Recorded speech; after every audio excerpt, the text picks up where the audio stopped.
कर दिया था, मेरी मम्मी ने मतलब सब कुछ मेरे लिए की। पर जब मैं प्रभु यीशु मसीह को जानी, वो यीशु मसीह क्यों इतना यूनिक है, वो सब देवताओं में, सारे ईश्वरों में वो क्यों महान है, उसके बराबर कोई नहीं है।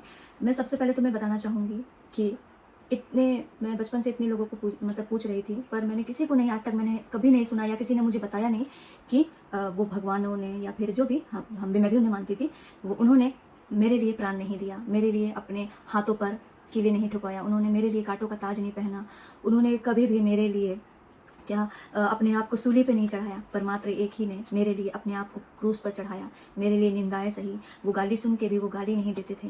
वो इतने सिंपल साधारण थे, उनके पास सब कुछ था, पर भी वो बहुत सिंपल साधारण थे। इसीलिए वो मेरे लिए एक बहुत बड़े ईश्वर है, जिसका नाम है यीशु मसीह, और उनके बराबर कोई नहीं है। कोई उनके बराबर मतलब मेरे लिए किसी ने प्राण नहीं दिया, मेरे लिए अपने मेरे पापों के लिए, जो मैंने गलती किए थे, वो पापों के लिए किसी ने अपने आप को क्रूस पर बलिदान नहीं किया, मात्र एक ही ने किया, और उसी ने मुझे छुटकारा दिया। जिस दिन मैंने उसे जाना, मेरी सारे परेशानी, हम जो परेशानी में थे, हम हर जगह, हर एक मंदिर में, हर एक मस्जिद में, हर एक गुरुद्वारा में, हम लोग कहाँ नहीं गए थे, सब चीज़ हमने किया था, पर हमें छुटकारा कहीं नहीं मिला। पर जब मैं उस दिन एक दिन चर्च में जब गई, मेरे दोस्तों ने मुझे कहा, और मैं वहाँ बगल में बैठी हुई थी, बाहर जहाँ कचरे के ढेर रहते थे, डस्टबिन वगैरह, वहाँ पे मैं रही थी। परमेश्वर ने उस दिन मुझसे बात किया और उस दिन मुझे छुटकारा मिला। इसीलिए वो सारे देवताओं में महान है। इसलिए महान नहीं है क्योंकि मैं उसे मानती हूँ, इसीलिए महान नहीं है।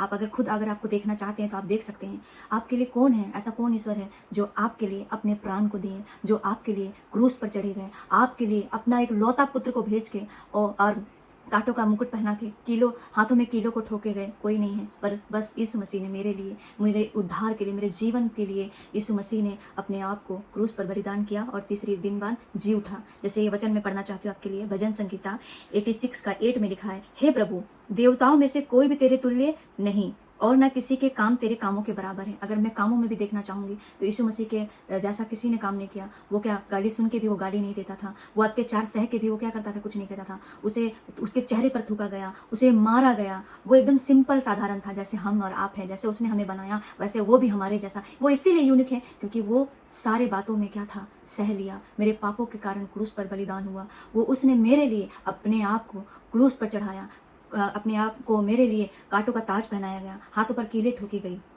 उसके तुल्य कोई है ही नहीं, कोई देवता उसके तुल्य नहीं है, क्योंकि वो अंधों को आंखें देता था, लंगड़ों को पांव देता था, बीमारों को चंगा करता था और पापियों को क्षमा करता था। तो भी लोगों ने बोला इसे क्रूस पर चढ़ाओ, इसे क्रूस पर चढ़ाओ। उसे कोई गलती नहीं थी, पर भी उसने कुछ नहीं बोला। वो सह लिया वो क्रूस का जो भी था पाप, हमने जो पाप गलती किया था, उसकी क्या गलती थी। इसीलिए वो ईश्वर है, इसीलिए यीशु मसीह ईश्वर है कि उसके छोड़ कोई ईश्वर है ही नहीं। मैं कहना चाहूंगी इसके तुल्य कोई नहीं है।